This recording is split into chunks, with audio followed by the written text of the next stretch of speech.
Good evening. Our top stories tonight: the Baltimore Ravens are outright refusing to speak of Lamar Jackson. General Manager Eric DeCosta had a press conference earlier today and would not talk about Lamar, only focused on the draft, which begs the question: who is going to replace Lamar Jackson? Because the Baltimore Ravens admitted, yeah, we might take a quarterback round one if the board falls to us, but there's a lot of quarterbacks that we like in this draft. And they did add a certain offensive coordinator from the University of Georgia, and there is a certain national champion quarterback from the University of Georgia. So could the Baltimore Ravens be looking at Stetson Bennett? Could they be looking at Hendon Hooker? Who do the Baltimore Ravens want? And we've got news across the NFL on Player Profiler Today.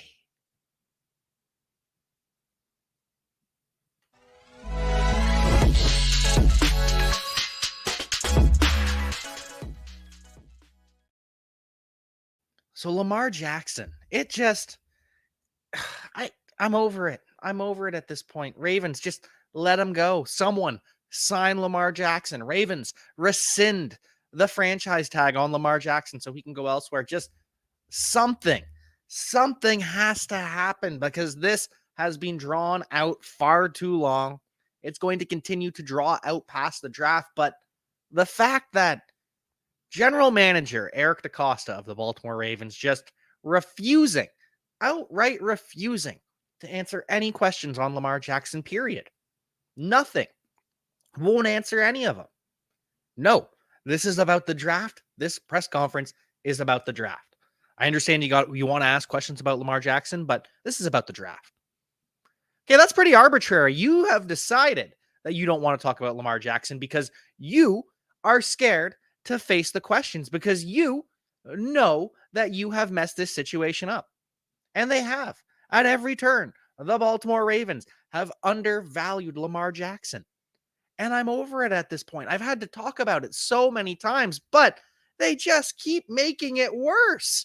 Week after week, day after day, report after report, news cycle after news cycle. The Baltimore Ravens just somehow make this even worse. Now, I know the Ravens are reportedly out looking for wide receivers. They're hosting wide receiver Quentin Johnston for a visit. They're in the DeAndre Hopkins mix. They're in the Cortland Sutton mix. They signed Nelson Aguilar. But this is all just damage control at this point. Everyone is on Lamar Jackson's side. And if you're not, how? Why?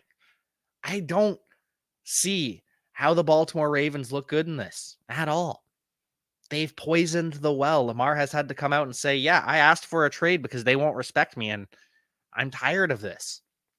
I don't want to be here anymore. And the Ravens just continue to bury their head in the sand, continue to act like nothing happened, act like Lamar's still their quarterback. And it's just so wrong. And I know we're going to have to wait until after the draft for a team to sign Lamar Jackson to an offer sheet. And this is another thing that bothers me. There are a lot of people out there that seem to have this whole situation confused.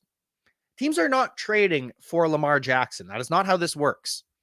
People will put together trade proposals that teams could give Lamar Jackson, or the Ravens for Lamar Jackson.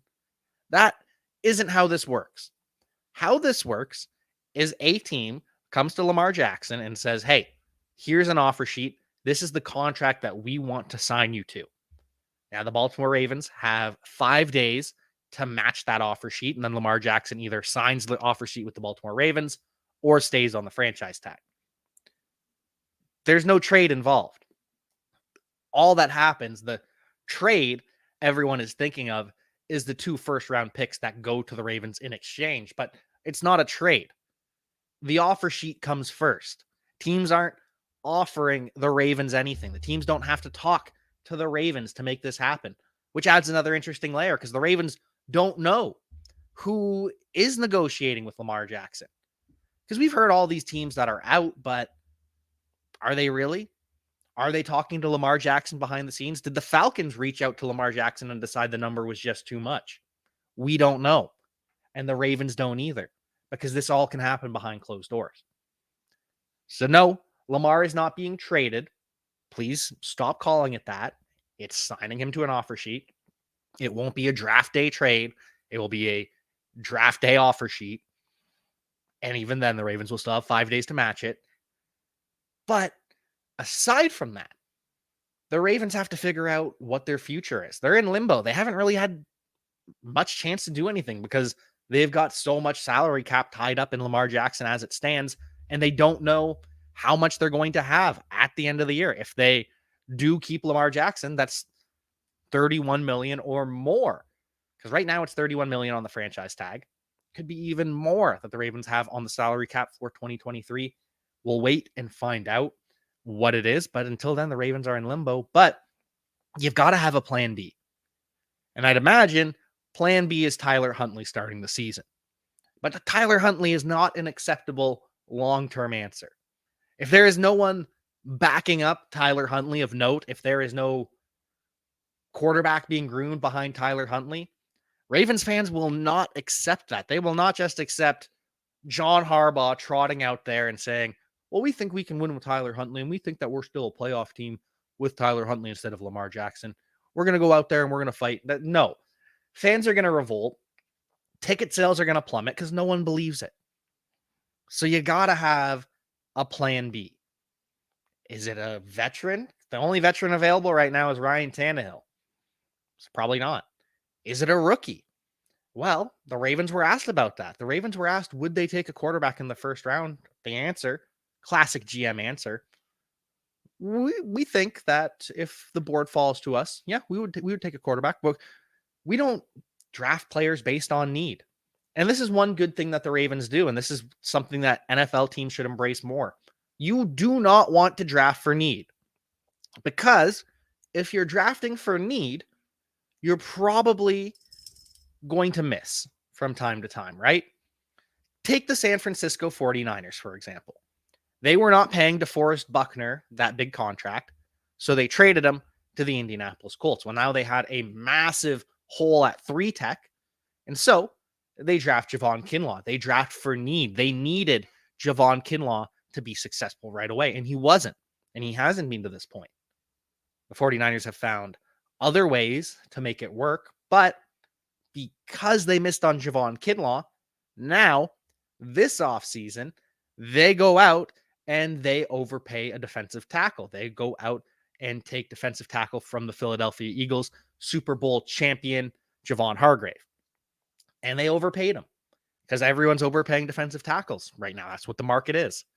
So because the 49ers missed there, and the 49ers missed on their pick, they were put in a position where they had to overpay elsewhere. So you don't want to draft for need, but the Ravens need a quarterback at some point. And the fact that they pick so late, and the fact that Hendon Hooker is gaining steam, is that a coincidence? I don't know. Because Hendon Hooker, we hear time after time that Hendon Hooker could be a first-round pick. Recently, Todd McShay, we know that he's a media guy. You can't trust everything they say, but Todd McShay is a very connected man. And so when he hears things around the NFL, he makes note of them. And so when Hendon Hooker goes 23rd overall to the Minnesota Vikings, I take note of that. I noticed, Todd McShay has Hendon Hooker going in round 1. So he's hearing that Hendon Hooker buzz just like we are. The Minnesota Vikings, that's an interesting one, but we've heard those rumors all offseason. I don't know if those are true or not, and I'm not going to trust that based on a Todd McShay mock draft, but I do trust the fact that teams are in on Hendon Hooker, which makes the rumors that Will Levis could fall out of the first round just so much sillier. You're telling me that Hendon Hooker is going to be drafted above Will Levis? I find that hard to believe based off of everything we've heard for over a year now, based on everything. I find it very hard to believe that we're going to see Hendon Hooker drafted above Will Levis. So if Hendon Hooker is getting pushed into the first round, that means Will Levis is a lock to go in round 1. Anthony Richardson, a lock to go in round 1. And I'm sure there are NFL teams out there that don't have Richardson or Levis as a first round prospect, and that's okay. Other than Bijan Robinson, there are not many players that will have a first round grade from all 32 teams. That's just how the NFL grading system works. But the fact that Hendon Hooker is being pushed into the first round by NFL media, by Todd McShay, by others, that is notable. So could Hendon Hooker be the replacement to Lamar Jackson in Baltimore? Could the plan be, all right, Tyler Huntley is going to be our starting quarterback. Hendon Hooker is going to be QB 2-3. He's probably going to be inactive to start the season. Going to let him rehab. And then when things go bad, we can turn it over to Hendon Hooker. And that way our fans don't kill us. Could they do the same with Stetson Bennett from the University of Georgia? Reunite Bennett and Todd Monken? That feels like our Baltimore Ravens move. I don't know what they do, but I do know we're going to see 5 quarterbacks drafted in this first round. I do know we're going to see 5 starters at quarterback from this draft class. And I do know that you can trust all of the friends that sponsor the show. You know, people always ask me, hey, what is the World Series of fantasy or the Super Bowl of fantasy football? And it's easy. It's the FFPC, the Fantasy Football Players Championship. It's a $6 million prize pool. And they've had their Never Too Early Best Ball leagues cranking since February. And so the FFPC is the answer to so many questions. Hey, where's the best place to get a Dynasty Orphan? Well, you can adopt a Dynasty Orphan at the FFPC. That's why we partner with them. If you want to play fantasy football for low, medium, high stakes, seasonal, best ball, dynasty, go to the FFPC. And don't forget, promo code Underworld to get you $25 off your first team. $25 off your first team, no matter what team it is, no matter what format it is, at the FFPC. Go do it. Go do it. Go sign up at the FFPC and continue to follow along with Player Profiler Today, Player Profiler Media Empire that we have been building slowly, releasing show after show after show. And to make sure you don't miss anything, give us a thumbs up, like the video, share the video, subscribe, and hit that little bell icon there. It'll let you know when we go live. And Player Profiler, we're going live all the time. We're multiple shows every single day. You got Player Profiler Today every single day. You got Wake and Take 5 days a week. You got the Podfather running 3-4 days a week now. You got Theo Greminger. He's on twice a week now at minimum. You got Billy Muzio. He's on 3 times a week. The Roto Underworld radio empire just continues to expand. Player Profiler doing fantastic things. That's why you want to sign up for the all-in package. You get all the information that I have access to, including the brand new data analysis tool. I don't know if you guys have seen it. I don't know if you guys, gals, NBs have all seen it, but the data analysis tool is phenomenal. And I had the distinct privilege of getting to play with it before anyone else did. Billy and I were testing it. We were trying to break the data analysis tool, trying to find any bugs that we could. And we got it up and running. And it is beautiful. So I'm going to show you it here. I'm going to give you a little sneak peek of the data analysis tool just for you, just for your eyes only, because I love all of you so much. And I'm so thankful for all of you tuning in as often as you do. So let's get this little sneak peek on the way of the data analysis tool.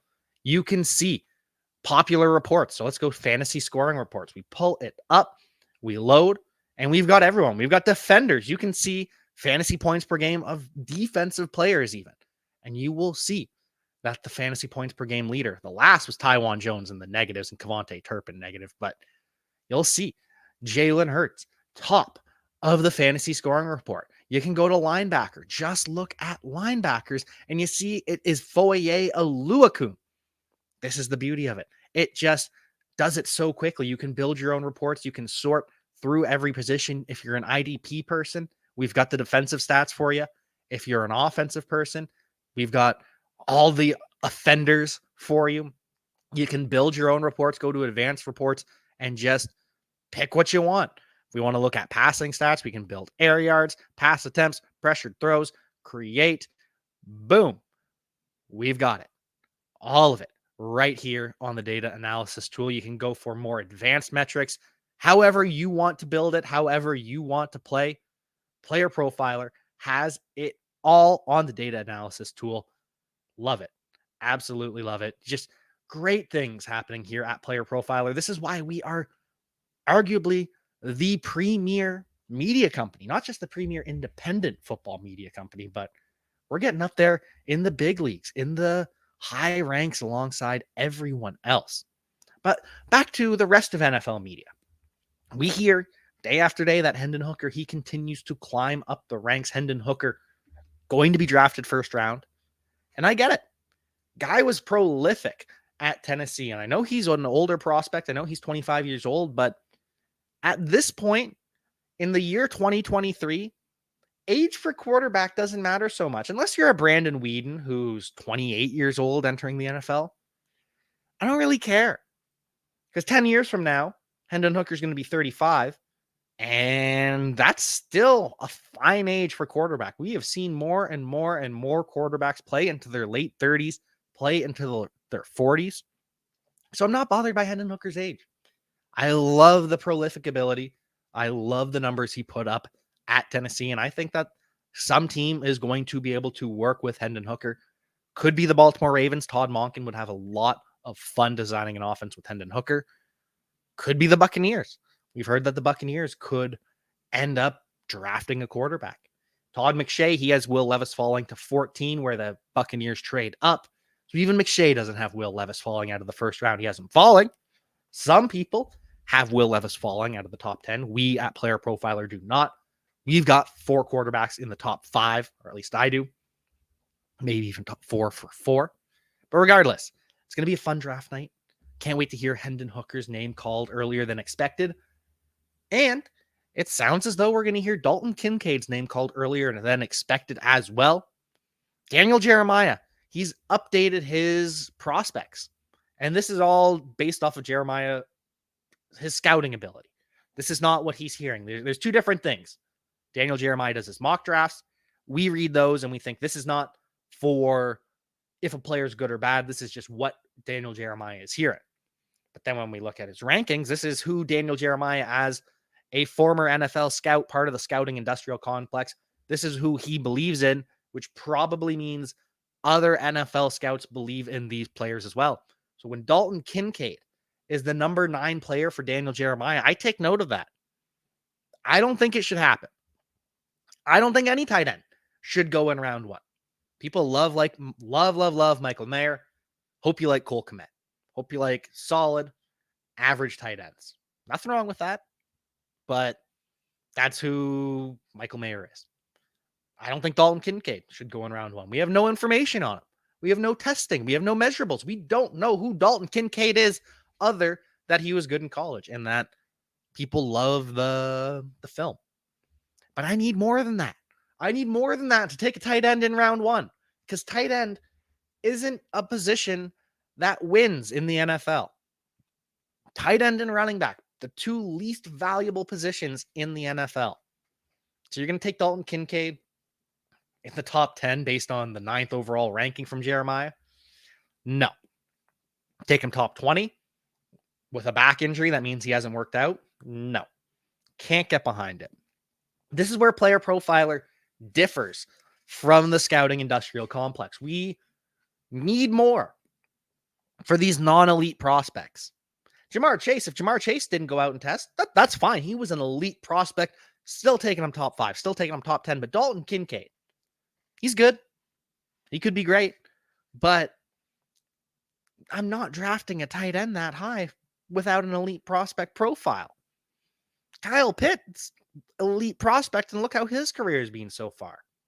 It's been fine, but it wasn't worth the draft capital that the Falcons took him with. They'd rather have Jamar Chase.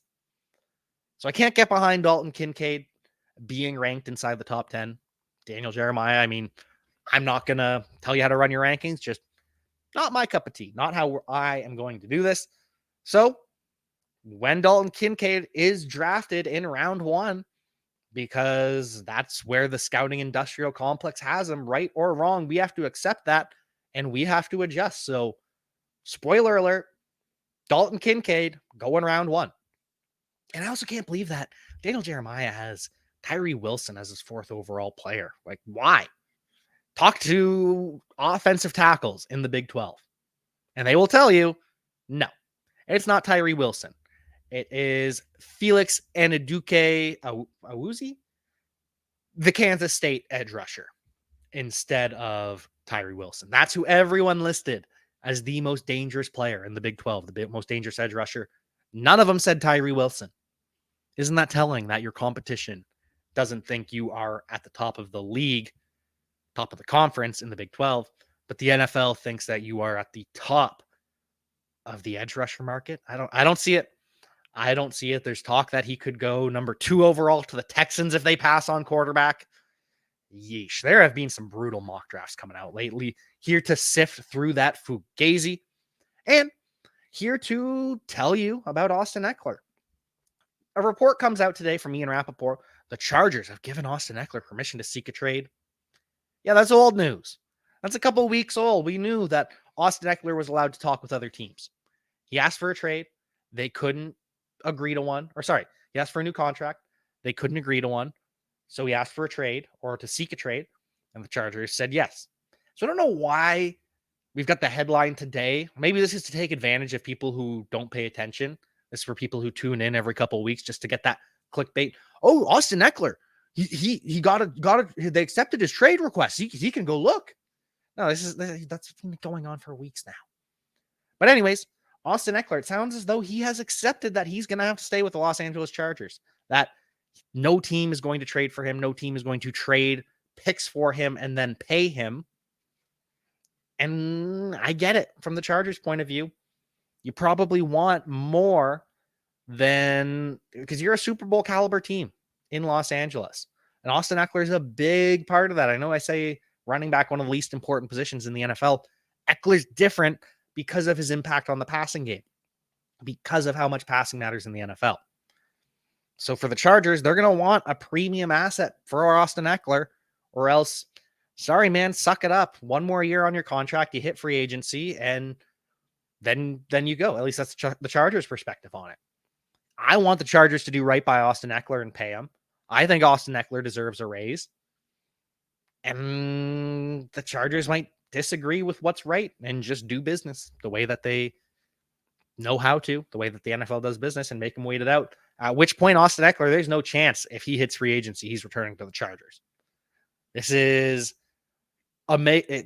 where emotions get involved. This is where feelings get involved. This is where people get hurt.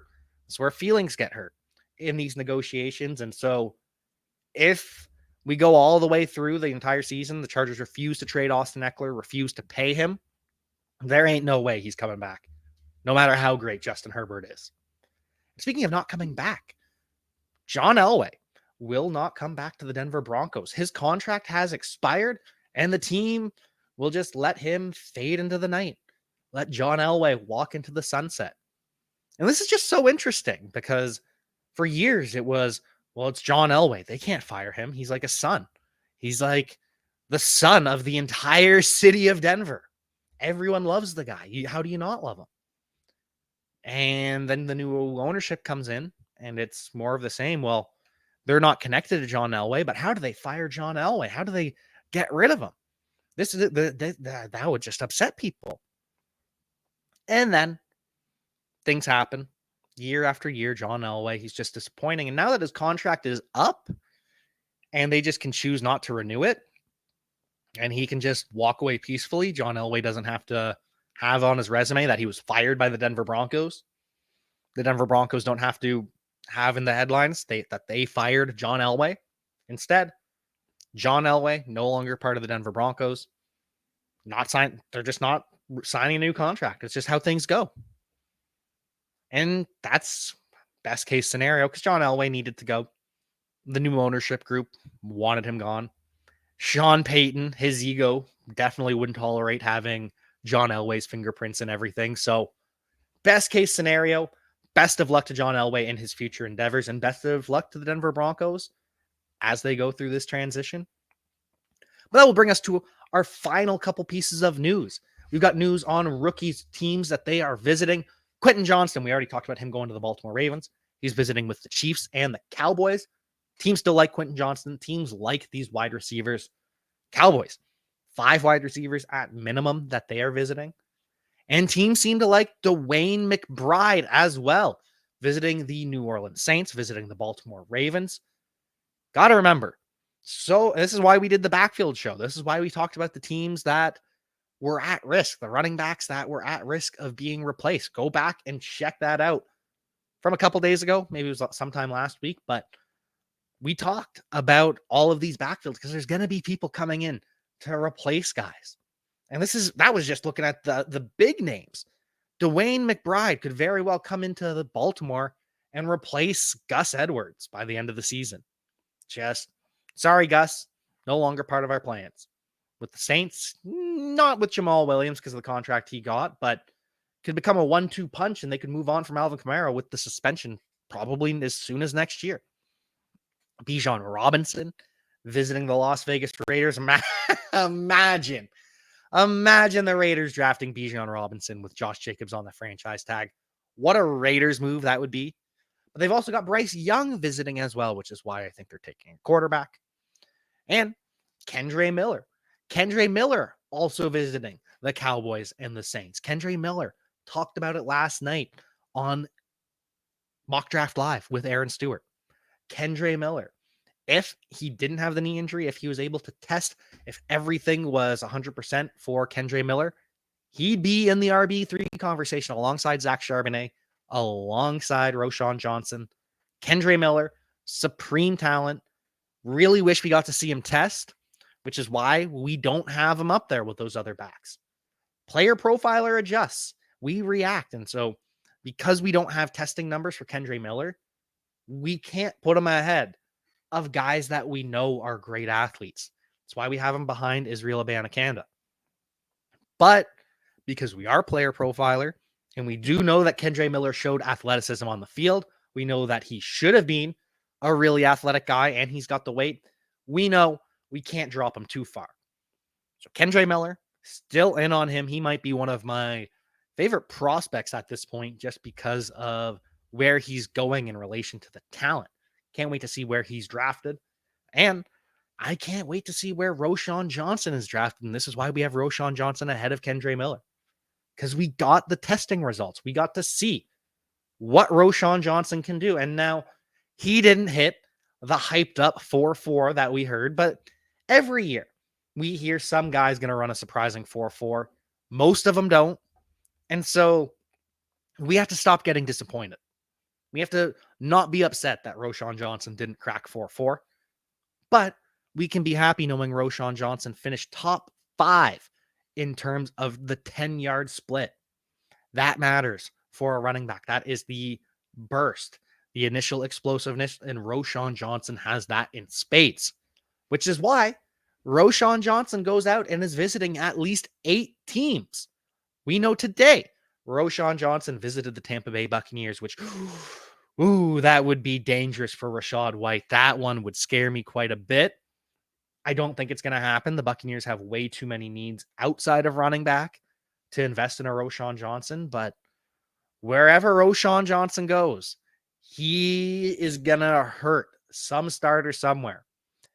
And for all of the fans out there, I know you're probably sick of Player Profiler. Oh, another Roschon Johnson spiel. What is it in your guys' contract when you sign up that you don't get paid unless you mention Roschon Johnson? No, that's not the case. But Roschon Johnson is just that good. And the dynasty community doesn't seem ready to accept just how special Roschon Johnson is. And when he ends up going on day 2, there's going to be a lot of people surprised out there to see that Player Profiler was right again. Hey, you like that video? Be sure to subscribe and activate those alerts so you get notified as soon as new videos drop. And be sure to check out PlayerProfiler.com. We have all the tools for you to dominate every type of fantasy league. We have a draft kit, Dynasty Deluxe, data analysis, DFS Dominator, and don't forget the player rankings to rule them all.